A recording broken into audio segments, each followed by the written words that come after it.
ದೇವರಿಗೆ ಸ್ತೋತ್ರ. ಪ್ರಿಯ ದೇವರ ಮಕ್ಕಳೇ, ಈ ದಿನದ ದೇವರ ವಾಕ್ಯ ಏನಂತಂದರೆ ಯಾಕೋಬನು ಬರೆದ ಪತ್ರಿಕೆ 4ನೇ ಅಧ್ಯಾಯ 7ನೇ ವಾಕ್ಯ. ದೇವರ ವಾಕ್ಯ ಹೀಗೆ ಹೇಳ್ತದೆ, ಹೀಗಿರಲಾಗಿ ದೇವರಿಗೆ ಒಳಗಾಗಿರಿ, ಸೈತಾನನ್ನು ಹೆದರಿಸಿರಿ, ಅವನು ನಿಮ್ಮನ್ನು ಬಿತ್ತಿ ಓಡಿ ಹೋಗುವನು.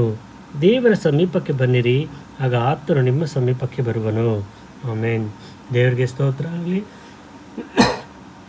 ದೇವರ ವಾಕ್ಯ ಏನು ಹೇಳ್ತಿದೆ ಇಲ್ಲಿ, ನಾವು ಯಾವಾಗ ದೇವರಿಗೆ ಒಳಗಾಗ್ತೀವೋ ಆಗ ಸೈತಾನನು ನಮ್ಮನ್ನು ಬಿಟ್ಟು ಓಡಿ ಹೋಗ್ತಾನೆ. ಯಾವಾಗ ನಾವು ಈ ದೇವರಿಗೆ ಸಂಬಂಧಪಟ್ಟ ಕಾರ್ಯಗಳನ್ನು ಬಿಟ್ಟು ಗುಣಗುಟ್ಟುವುದು, ಕೆಟ್ಟ ಕೆಟ್ಟ ಯೋಚನೆಗಳನ್ನು ಮಾಡ್ತೀವೋ ಆಗ ಸೈತಾನನು ನಮ್ಮ ಬಳಿಗೆ ಬಂದು ನಮ್ಮನ್ನು ಹಿಂಸೆ ಪಡಿಸ್ತಾನೆ. ಅದಕ್ಕೆ ದೇವರ ವಾಕ್ಯ ಏನು ಹೇಳ್ತದೆ, ದೇವರಿಗೆ ಒಳಗಾಗಿರಿ.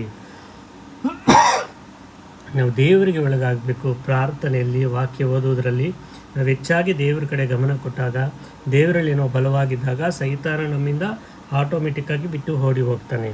ಆಗ ನಾವು ದೇವರ ಬಳಿಗೆ ಯಾವಾಗ ಬರ್ತೀವೋ ಆವಾಗ ದೇವರು ಸಹ ನಮ್ಮ ಬಳಿಗೆ ಬರ್ತಾನೆ. ಆಗ ನಾವು ದೇವರು ಏನೇ ಆಲೋಚನೆಯನ್ನು ಕೊಡ್ತಾನೋ, ದೇವರ ಆಲೋಚನೆ ಯಾವುದು, ಸಾತಾನನ ಆಲೋಚನೆ ಯಾವುದು ಎಂಬುದಾಗಿ ಗ್ರಹಿಸಿ ದೇವರ ಆಲೋಚನೆ ಪ್ರಕಾರ ನಡೆಯುವಾಗ ದೇವರು ಖಂಡಿತ ನಮ್ಮ ಜೊತೆಯಲ್ಲಿ ಸದಾಕಾಲ ಇರ್ತಾರೆ. ದೇವರಿಗೆ ಸ್ತೋತ್ರ ಆಗಲಿ. ಈ ಚಿಕ್ಕ ವಾಕ್ಯವನ್ನು ಆಶೀರ್ವದಿಸಲಿ. ಪ್ರೀತಿಯುಳ್ಳ ದೇವರೇ, ಸ್ತೋತ್ರಪ್ಪ, ನಿಮಗೆ ವಂದನೆಗಳಿಸುವೆ. ದೇವ, ಈ ವಾಕ್ಯವನ್ನು ಕೊಟ್ಟಿದ್ದಕ್ಕಾಗಿ ಸ್ತೋತ್ರ ದೇವರೇ. ಈ ವಾಕ್ಯದಲ್ಲಿ ಹೇಳಲ್ಪಟ್ಟಿದೆ, ದೇವರಿಗೆ ಒಳಗಾಗಿರಿ, ಆಗ ಆತನು ನಿಮ್ಮ ಸಮೀಪಕ್ಕೆ ಬರ್ತಾನೆ, ಆಗ ಸೈತಾನ ನಿಮ್ಮನ್ನು ಬಿಟ್ಟು ಓಡಿ ಹೋಗ್ತಾನೆ ಎಂಬುದಾಗಿ ದೇವರ ವಾಕ್ಯ ಹೇಳ್ತಿದ್ದೇವೆ. ಅದಕ್ಕಾಗಿ ಸ್ತೋತ್ರ ಏಸಪ್ಪ. ಹೌದೇಸೆ, ನಾವು ಯಾವಾಗಲೂ ನಿಮಗೆ ಒಳಗಾಗಿ ನಿಮ್ಮ ಚಿತ್ತದ ಪ್ರಕಾರ ನಡೆಯುವಂತೆ ಸಹಾಯ ಮಾಡು.